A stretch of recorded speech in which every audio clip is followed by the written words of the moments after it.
께 진심으로 감사드립니다. 좀 예전 같지 않은 명절이었지만은 명절 잘 보내셨습니까? 예, 오늘 주회전에 오신 성도님들, 각 가정에서 영상으로 예배드리고 계시는 우리 모든 성도님들, 하나님 나라의 천국잔치에 오신 것을 축하하고 축복합니다. 에디슨이라는 사람이 남긴 유명한 말 중에 천재는 1%의 영감과 99%의 노력으로 이루어진다, 이런 말이 있죠. 우리나라에서도 어린 시절에 천재로 주목을 받던 사람이 나중에 의외로 평범한 삶을 사는 사람들이 있었고요. 천재성은 없었지만 특정한 하나의 장점을 가진 사람이 미친 듯 매진해서 후에 위대해진 사람들도 있습니다. 그런데 자신의 노력도 노력이지만 어떤 스승을 만나고 어떤 지도를 받는가 하는 것이 한 사람의 인생을 좌우할 만큼 굉장히 중요한 문제라는 것이죠. 이 에디슨이라는 사람에게도 만약에 어머니가 없었다고 한다면 그렇게 탁월한 발명가가 될 수가 없었을 것입니다. 지난주에 날 때부터 맹인이었던 사람이 눈을 떴습니다. 그런데 그날도 하필이면 안식일이었습니다. 바리새인들은 당연히 화가 잔뜩 났지요. 그 부모를 불러다가 신문을 하고 내보낸 다음에 다시 눈을 뜨게 된 이 맹인을 불러다가 신문을 하게 했습니다. 그런데 이 맹인이 살려면 고분고분 대답하고 그저 무조건 잘못했습니다 하고 나오면 될 것을 고분고분하지를 않습니다. 예수님을 죄인이라고 인정하라고 하는데 끝까지 나는 예수님을 죄인이라고 인정할 수 없습니다, 이렇게 대답을 합니다. 그리고 도리어 그들에게 기적은 하나님의 뜻을 행하는 사람만 일으키는 것이 아닙니까? 라고 말대꾸를 하기까지 했습니다. 하나님의 은혜가 없었다고 한다면 이 사람은 그 자리에서 어떤 끔찍한 형벌을 받았을지 모르는데 하나님의 특별한 은혜로 질책만 받고 그 자리에서 쫓겨나는 것으로 끝이 났습니다. 예수님께서 이 사람이 얼마나 기특하셨을까요? 예수님은 이 사람을 일부러 찾아가셨습니다. 그리고 물어보십니다. 얘야, 너는 인자를 믿느냐? 예수님께서 여기서 말하는 인자라는 것은 구약 성경에도 나오는 인자라는 표현인데요, 이것은 메시아, 곧 구세주의 다른 표현인 것입니다. 그때 이 사람이 대답합니다. 주여, 그분이 누구십니까? 내가 믿기를 원합니다. 그때 예수님께서 직접 이 사람에게 대답해 주십니다. 내가 그를 보았거니와 지금 너와 말하는 자가 그다.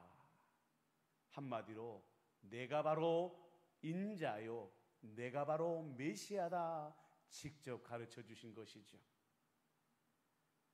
이 사람은 예수님의 말씀을 듣자마자 땅바닥에 엎드려 고백합니다. 주님, 내가 믿나이다. 주님, 내가 당신이 나의 메시아이신 것을 믿습니다. 이렇게 고백하더라는 거예요.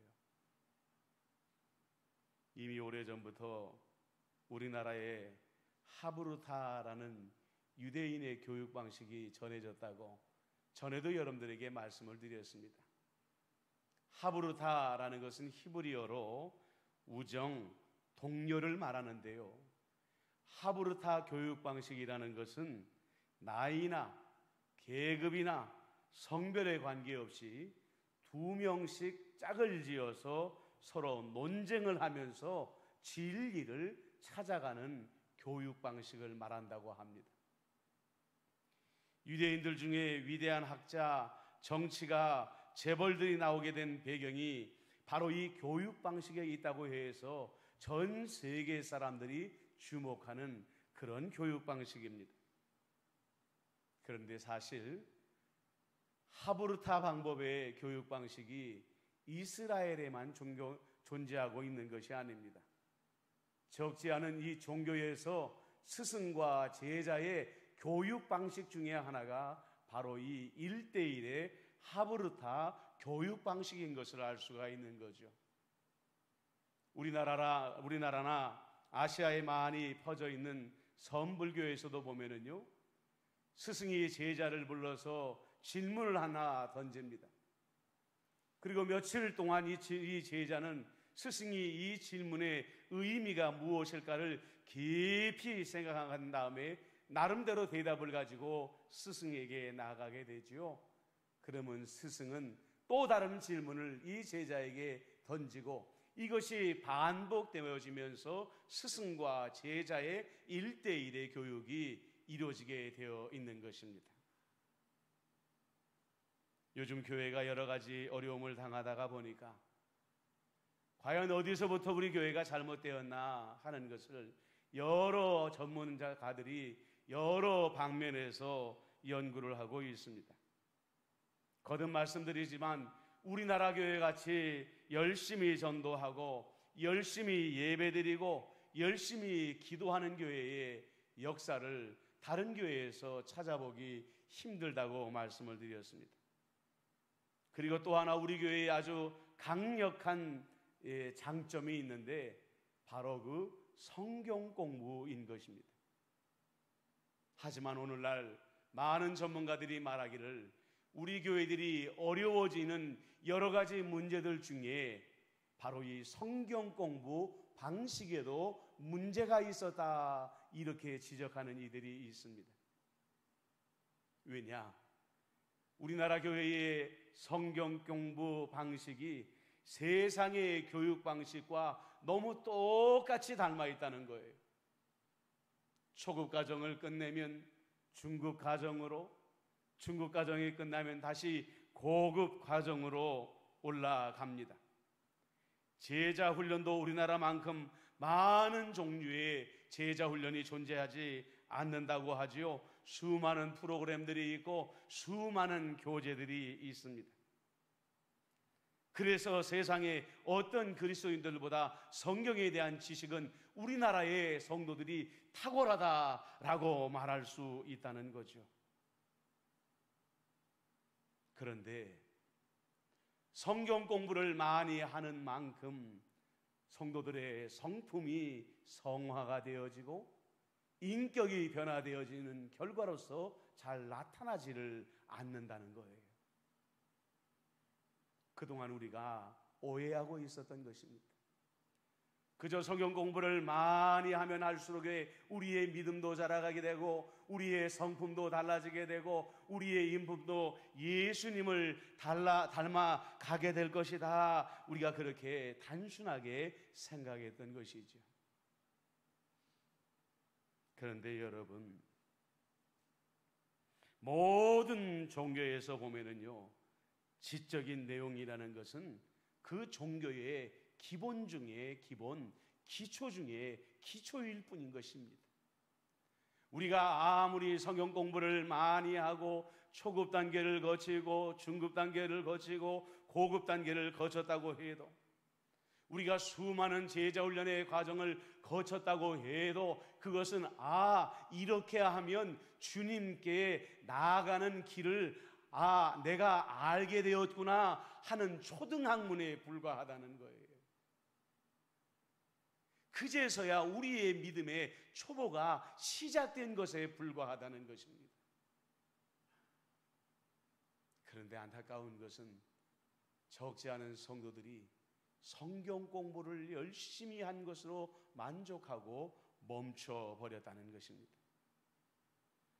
정말로 우리의 믿음을 자라나가게 하는 것, 정말로 우리의 성품을 변화시키고 우리의 영성을 자라나가게 하는 것은 다음 단계입니다.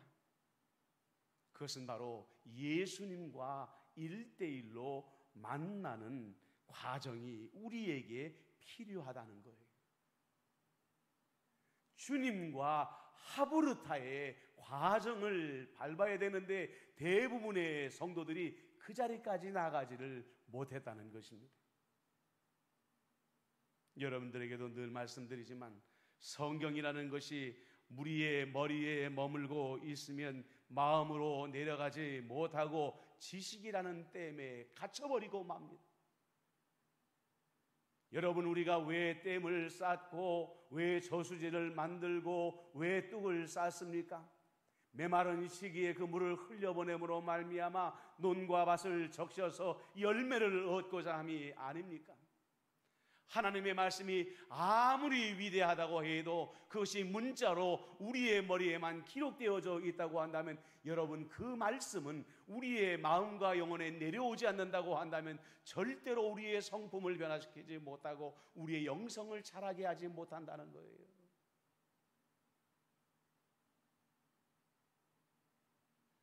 그렇기 때문에 우리 그리스도인들에게 골방은 선택이 아니라 필수인 것입니다. 여러분, 골방의 시간, 그러면 우리는 시간적인 부담을 가질 때가 많아요. 사막에 있는 수도자들처럼 기도실에 홀로 들어가서 1시간이고 아니 하루 종일 하나님께만 집중하며 기도하는 것, 그 모습을 상상하고 기도에 대한 부담을 갖는다는 거죠. 저도 잊지 못하는 장면이 하나가 있는데요, 옛날에 수도자들이 영성훈련을 하면서 성경 말씀을 들고서 서 있어가지고 내가 이 말씀을 깨달을 때까지는 앉지 아니하리라 하고 자기 목에다가 스스로 사슬을 채워가지고 벽에다가 고정을 시켜놓은 그런 그림을 본 적이 있습니다. 그러니 그런 그림을 볼 때마다 얼마나 우리 마음 가운데에 마음의 부담이 되겠어요. 그런데 예수님의 기적으로 눈을 뜬 이 맹인이 여러분, 주님과 얼마 동안의 시간을 가졌을 것 같습니까? 성경의 본문을 보니까 몇 시간 동안의 만남을 가진 것 같습니까? 아니면 몇십 분 동안의 만남을 가진 것 같습니까? 채 1, 2분도 안 되는 시간을 예수님과 몇 마디의 대화를 나누었지만 예수님이 메시아이신 것을 고백하고 그분 앞에 완전히 엎드러지더라는 거예요. 많은 사람들이 코로나19가 끝나면 이제 더 본격적으로 비대면의 시대가 시작될 것이라고 경고하고 있습니다. 교회도 예외가 아닙니다. 많은 교회 학자들이 이제는 코로나19가 끝난다 하더라도 성도들이 예전처럼 예배에 많이 모이는 경우는 드물어지게 될 것이다. 왜냐? 영상 예배에 너무 익숙해져 버렸어요.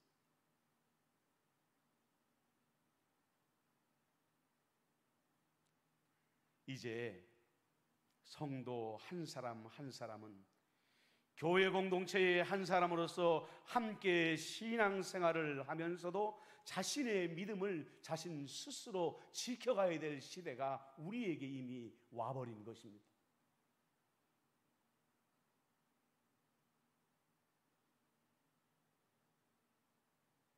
나와 주님만이 만나는 시간을 마련하는 성도만이 이 마지막 시대에 살아남을 것입니다. 나와 주님만의 공간을 만드는 성도들만이 신앙이 성장하고 단단해지고 성품이 변화되어지고 예수님을 닮아가게 될 것이라는 것이죠. 사랑하는 성도 여러분, 시대가 변했습니다. 환경이 달라졌습니다. 나 홀로 예수님을 만나는 습관을 제대로 만들지 못하면 주님이 오시는 날 우리는 주님을 만나지 못할 수도 있다는 거죠. 여러분, 한번 저와 함께 나누어 볼까요? 대답해 함께 저와 함께 이렇게 고백을 해볼까요? 주님과 1대1로 만나겠습니다. 이렇게 자신 없이 대답하시면 안 됩니다. 주님과 1대1로 만나겠습니다. 그렇죠. 골방을 준비하겠습니다. 그렇습니다.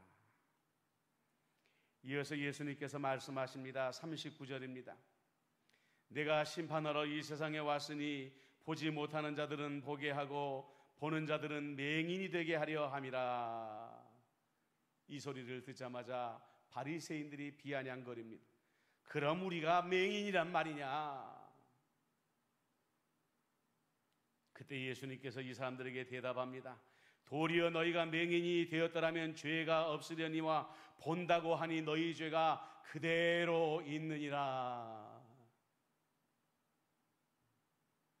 언젠가도 말씀을 드렸지만은요, 일본은 무사의 나라이기 때문에 칼로 사람을 베지만 우리나라는 유교 문화에 있기 때문에 말로 사람을 베는 나라다, 이런 말씀을 드렸어요. 지금 이 현장이 바로 그런 분위기입니다. 예수님과 바리새인은 마치 칼과 칼이 부딪히는 것처럼 아주 살벌한 대화를 나누고 있는 거예요. 바리새인들이 절대로 인정할 수 없는 것은 내가 죄인이라는 말입니다. 바리새인들에게 죄인이라는 것은 안식일을 지키지 아니하고 율법을 지키지 않는 사람들입니다. 그리고 부정한 방법으로 돈을 버는 세리나 창기 같은 사람들이 죄인인데, 예수님께서 바리새인들을 향하여 너희가 죄인이다 이렇게 말했으니 이것이 얼마나 살벌하고 무모한 도전이겠느냐는 말이에요.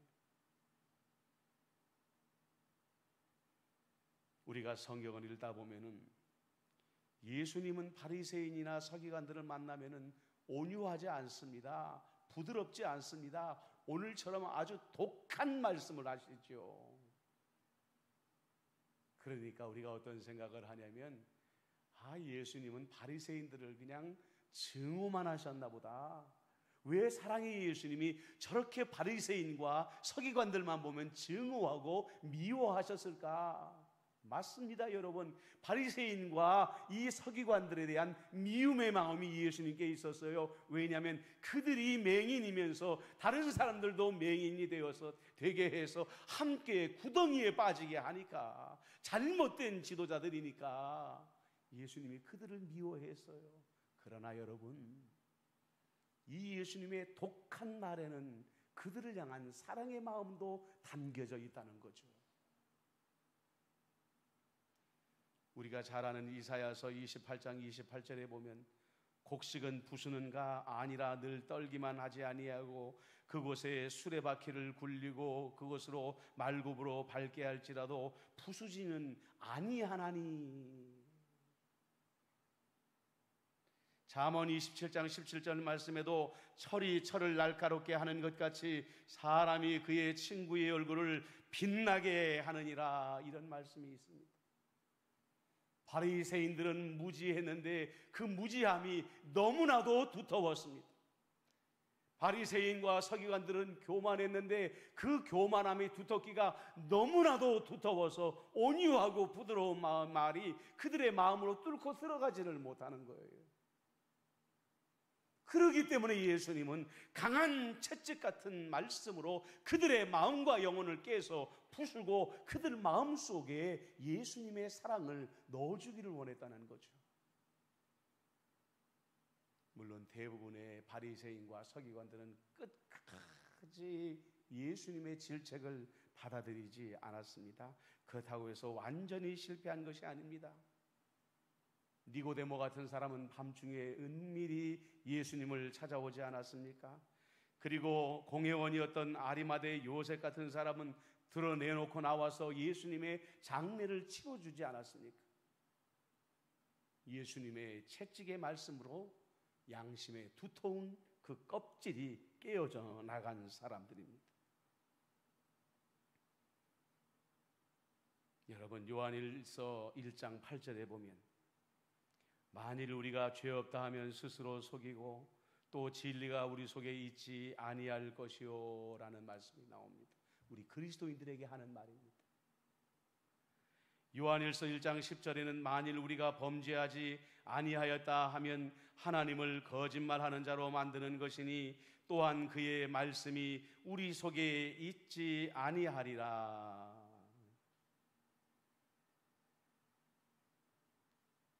사도 요한이 행하던 이 시절에 그리스도인들, 바리새인들이 존재했다는 것입니다. 예수를 믿었기 때문에, 그리스도의 피로 한 번 용서받았기 때문에 나는 어떤 죄도 지은 적이 없노라라는 영적인 바리새인들이 존재했다는 거예요. 물론 그렇습니다. 우리는 아무리 예수님을 제대로 믿으려고 해도 여전히 죄인입니다. 날마다 주님께서 의롭다고 인정해 주기 때문에 우리는 의인이라고 칭함을 받는 존재들입니다. 하지만 우리는 여전히 연약한 죄성을 가지고 있기 때문에 마음으로나 말로나 행동으로나 죄를 지을 수밖에 없는 존재라는 걸 우리가 인정하며 살아가야 된다는 거예요.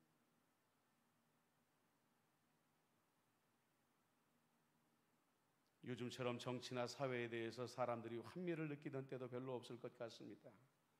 어떤 분들은 코로나19만 아니었으면 나라가 몇 번이고 뒤집어졌을 것이다 라고 말할 정도로 국민들의 분노는 심각한 지경에 이르르고 있습니다. 하지만 여러분들, 우리 그리스도인들은 이 공동체가 분노하고 있을 때, 누군가를 증오하고 저주하고 있을 때 정신 차려야 됩니다. 공동체의 허물과 죄만 바라보고 그들만 정죄하고 있다가는 자칫 우리도 2000년 전에 바리새인들처럼 내 자신에 대해서는 맹인이 되어질 수 있기 때문에 그렇습니다.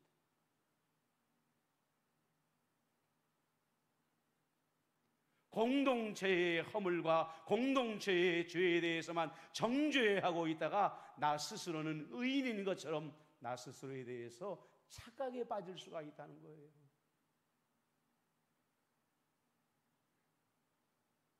정작 내 안의 허물과 죄는 보지 못한 채로 주님의 심한 심판과 꾸중을 자초할 수도 있다는 것을 알아야 된다는 것입니다. 그리스도인들은요, 세상이 이렇게 혼란에 빠져갈수록 먼저 내 자신을 향한 성찰에 힘을 기울여야 됩니다. 세상이 썩었어, 온통 썩었어. 그러니 여러분들은 어떻게 하시겠습니까? 나라도 썩지 말아야 될 것이 아니겠습니까? 세상이 온통 어두워졌어, 깜깜해졌어. 그러면 나라도 빛이 되어야 될 것이 아니겠습니까? 주님은 마지막 날에 우리가 예수님과 함께 세상을 심판할 존재라고 말합니다. 재판관이 되어서 이 온 세상을 판단할 사람이라고 우리를 말씀하고 있는데, 그렇다고 한다면 우리가 얼마나 거룩한 삶을 살아야 될까요? 우리가 얼마나 거룩한 삶을 살아야 이 세상을 주님과 더불어 심판할 수 있을까요? 요한일서 말씀으로 다시 돌아가 보면요, 9절에 이런 말씀이 나옵니다.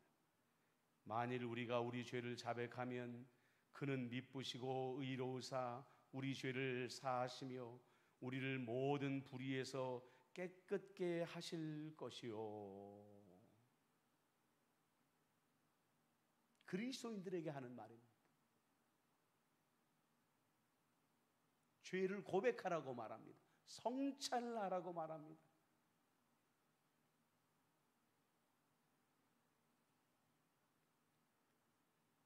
우리 교회가 살 길도 어디에 있는 줄 아십니까? 성도들이 변하는 것밖에는 교회가 살 길이 없습니다. 코로나19를 맞이해서 모든 언론이 코로나19의 발생지를 언급할 때마다 빼놓지 않는 게 교회입니다. 교회는 이 시대의 문제거리가 되어버리고 근심거리가 되어버리고 말았습니다. 우리가 전도지를 들고 길에 나가게 되면 그 사람들은 과연 그 전도지를 받을까 염려할 세상이 되어버리고 말았습니다. 이제 이 세상에 나가서 교회가 그렇지 않습니다. 우리가 아무리 말로 변명한다고 해도 사람들은 들어주지를 않을 것입니다. 그리스도인들이 자기를 성찰하고 마음이 변화되어지고 언어가 달라지고 우리의 행위가 달라져야 됩니다. 그것이 앞으로 수년이 걸릴지 아니면 수십 년이 걸릴지 모르지만 여러분, 교회를 살릴 수 있는 유일한 길은 성도들이 자기들을 성찰하는 길 외에는 없다는 것을 여러분들이 아셔야 돼요.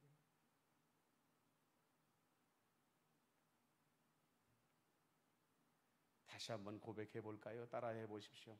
성찰하겠습니다. 아이고, 성찰하겠습니다. 변하겠습니다. 주여, 이제는 우리를 회복하게 하소서. 주여, 이제는 우리를 회복하게 하소서. 성도들이 변화되게 되면 교회가 되살아나게 될 줄로 믿습니다. 아멘. 기도하겠습니다. 좋으신 아버지 하나님, 어지러운 세상을 살아갑니다.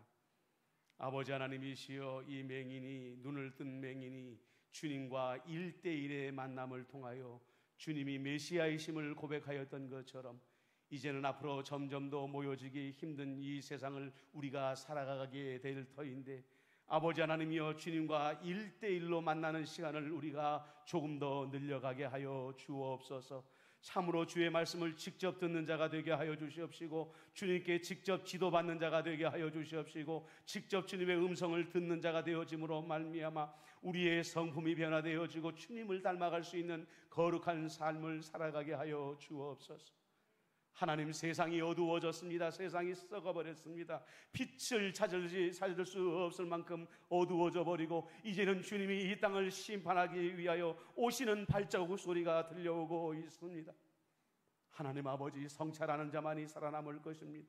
나의 죄를 알고 고백하는 자들만이 아버지 주님과 더불어 서서 이 세상을 심판하는 자가 되어질 줄로 믿사오니, 하나님 아버지, 세상의 허물을 탓하다가 우리 자신에 대하여 맹인이 되지 말게 하여 주옵시고, 우리 스스로 깊이 성찰하며 주 앞에 우리의 허물을 고백함으로 말미암아 죄 없이 함을 받는 우리 임마누엘의 모든 성도들이 되게 하여 주옵소서.